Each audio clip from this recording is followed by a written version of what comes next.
Good afternoon. On behalf of the Friends of the National World War II Memorial, welcome to the National World War II Memorial. Today we gather at this sacred place to mark the 80th anniversary of the end of World War II, to honor the greatest generation of Americans and our allies who brought freedom to millions around the globe, and to remember the brave men and women who gave their lives in that epic struggle. Please rise, if you're able, for the presentation of the colors, the national anthems of the United Kingdom and the United States, performed by the United States Army Brass Quintet, and then the retiring of colors.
Please be seated.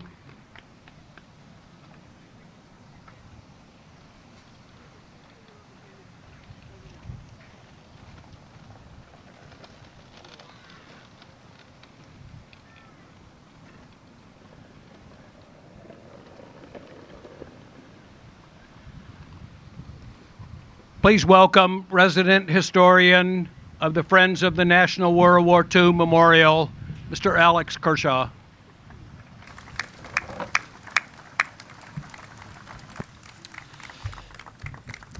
Thank you all for being here today in this tremendous heat. Thank you for turning up. Today, 80 years ago, the most destructive, fatal war in human history came to an end. Joy and relief erupted around the globe. At least 80 million people were dead. Today, we remember all those who lost their lives. We honor those who gave their tomorrows for our todays. As we look back, we must also look forward. In the words of Winston Churchill 80 years ago, we must do the utmost to make this a land in which all have a chance, in which all have a duty. Our duty today is to redouble our efforts to preserve and improve the world we have been blessed to live in. A world bought with the blood of so many. As Churchill also said, even if it is a struggle, a hard struggle, we will not be the ones who will fail.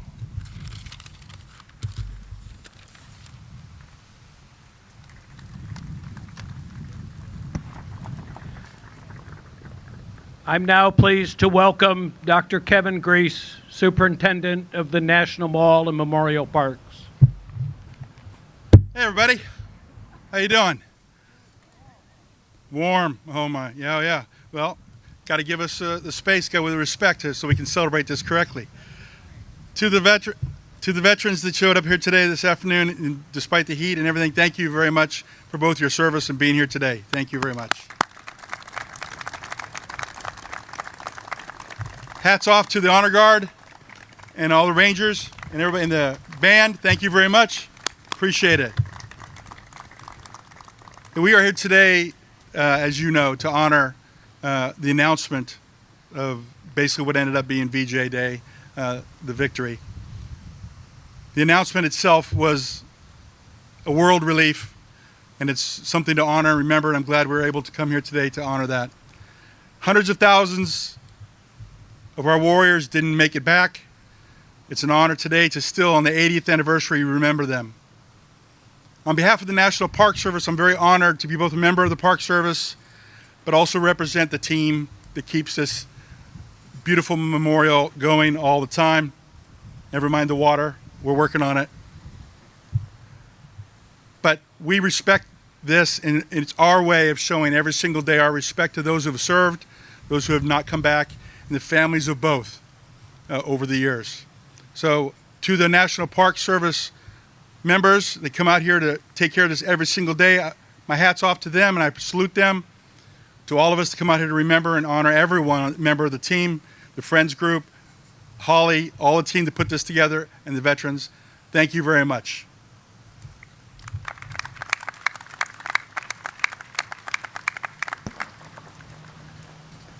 Joining us today are members of the greatest generation we're privileged to honor. Colonel Frank Cohn. Colonel Frank Cohn was born in Breslau, Germany in 1925. At just 13 years old, he escaped to the United States. Drafted into the United States Army, he served in the Battle of the Bulge, the Rhineland, and Central Europe. After the war, he guarded Nazi prisoners during the Second Nuremberg trial. Colonel Cohn went on to serve 35 years in uniform, including in Korea and Vietnam. This year, he celebrated his 100th birthday.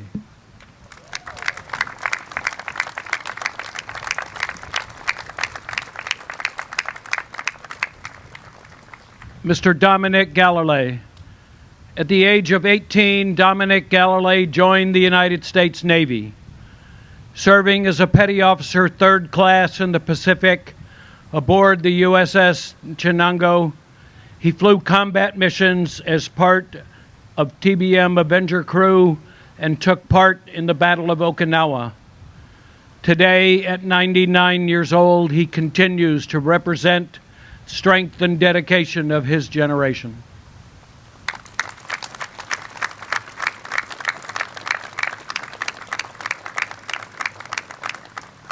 Mr. Harry Miller. At only 15 years of age, Harry enlisted in the United States Army. At 16, he was in combat in the Battle of the Bulge with the 740th Tank Battalion, attached to the 82nd Airborne Division. His distinguished career continued with service in Korea at General MacArthur's headquarters and in Vietnam with the United States Air Force, retiring in 1966 as a senior master sergeant.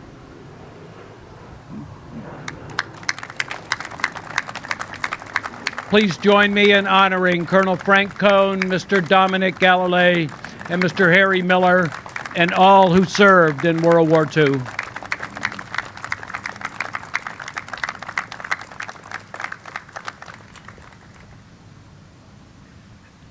Now, please enjoy a special musical tribute by the United States Army Brass Quintet in honor of our World War II veterans.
Allies were essential to victory in World War II, just as they remained critical to the cause of peace today. We are honored to welcome the United Kingdom's Minister for Veterans and People in Ministry of Defense, Brigadier Allistair Carns. Minister Carns joined the military at age 19, rising to the rank of colonel. He served and led 5 tours in Afghanistan. Well, thank you very much. In 2006, he was awarded a mention in dispatches for bravery. He was appointed Officer of the Order of the British Empire in 2022. Please welcome Minister Carns.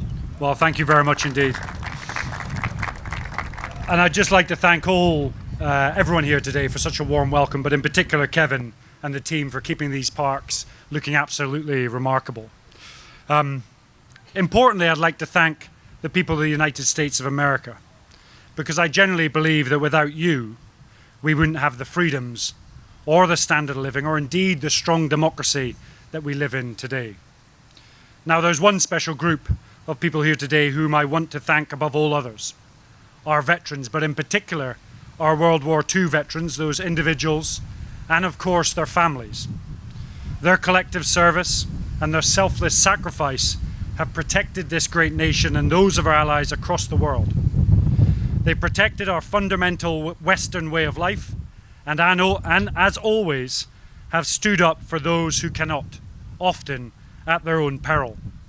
So to those who have served, those who are in uniform and those who are not, to those that are here today and those who are listening elsewhere, the US, the UK, and our allies salute you.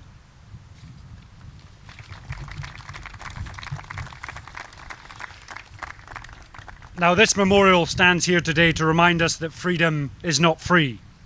Over 4,000 gold stars on that freedom wall represent 400,000 American lives that were lost during the Second World War. And whilst many people were celebrating the end of the war in Europe, unbeknownst to many, the terrible war in the East was ongoing. the visceral nature of the island hopping campaign, the war in the skies, and some of the most costly naval engagements of the war had taken place. The war indeed was far from over. Now I think there's three major themes that resonate for me when I reflect on the collective nature of that conflict. The first one is heroism and courage. Courage, I believe, is a decision. Fear is a reaction. The incalculable heroism and sacrifice of the veterans here today to sign up and fight is utterly commendable. We owe them everything, and I genuinely believe they are the greatest generation. The second point is that united we are stronger. On a memorial in the hills of Scotland close to where I'm from, there's an inscription chiselled into the wet and cold Scottish granite, and at the bottom of the Commando Memorial it states, "United we conquer." This is a place where Brits, Americans, Polish, many Europeans amongst others trained at the commando school, where united they deployed to fight against tyranny. The message is simple. We are stronger together than apart. Collectively, those that share our ideals and our Western way of thinking will always come together to combat the adversaries of peace and indeed prosperity. And then finally, those that forget their history are doomed to repeat it.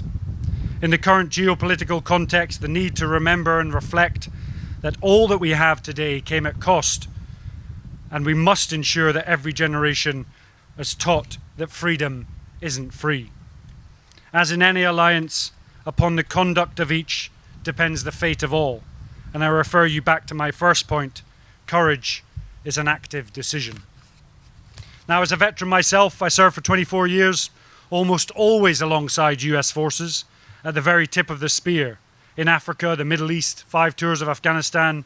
I've lived firsthand that the UK and the US relationship isn't enshrined in just a paper. It isn't a document tucked away in someone's drawer or pinned on someone's wall. I believe it's an oath. It's an oath that has been forged through the blood, sweat and tears of our servicemen and women for generations. United, we are stronger. We as the West have collectively brought much goodness to the world. Those veterans sat here today made it possible to create the international rules-based system. Without them, it wouldn't exist. They helped pave the way for NATO. Without them, it wouldn't exist. And they helped to pave the way for a new global order and prosperity and the right to self-determination. Without them, it wouldn't exist. And while many a historian in retrospect might say we didn't get everything right, as one great operator said to another, we had the guts to try. So what I would say to you, let us keep doing what the US and UK have always done. Have the guts to keep on pushing. So importantly, as we approach the date that marks the coming together of like-minded nations, it's worth remembering that the US and the UK have a deep, deep shared history. A history-defining alliance, perhaps the most impressive and important alliance in history itself.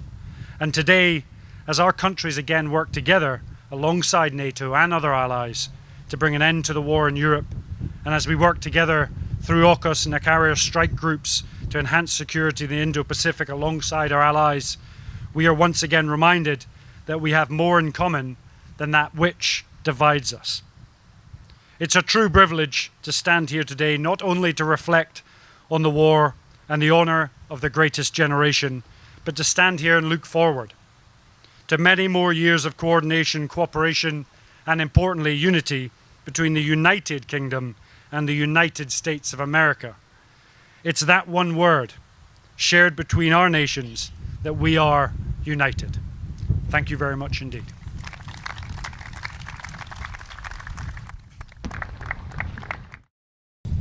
Representing the United States of America, World War II veteran Colonel Frank Cohn, accompanied by Dr. Kevin Griess, Superintendent of the National Mall and Memorial Parks, and military historian Mr. Richard Frank.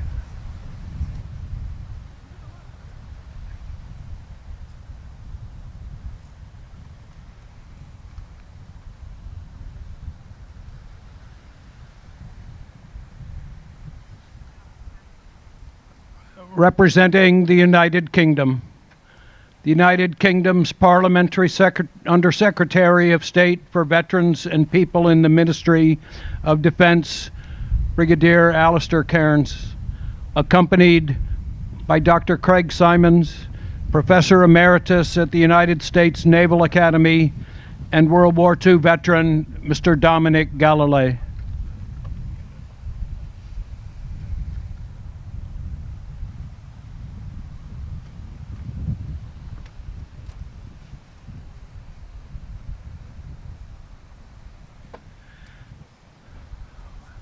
Representing Friends of the National World War II Memorial, World War II veteran Mr. Harry Miller, accompanied by Friends of the National World War II Memorial resident historian Mr. Alex Kershaw, and board member Ms. Lisa Puccillo.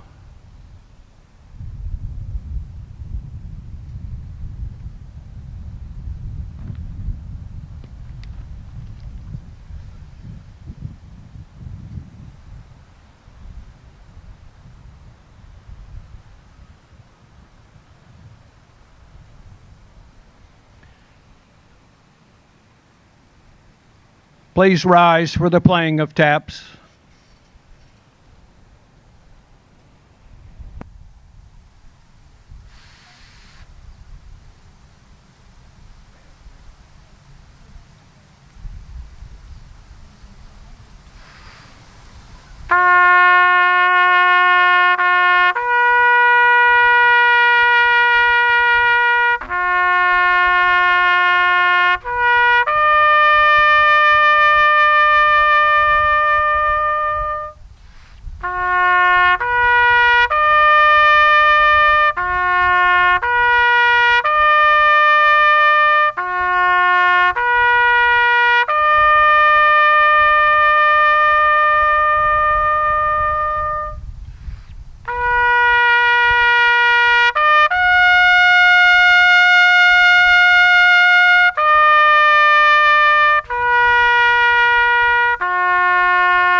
This concludes today's ceremony. On behalf of the Friends of the National World War II Memorial, thank you for joining us in marking the 80th anniversary of the end of World War II. May we always remember the service, sacrifice, and legacy of the greatest generation.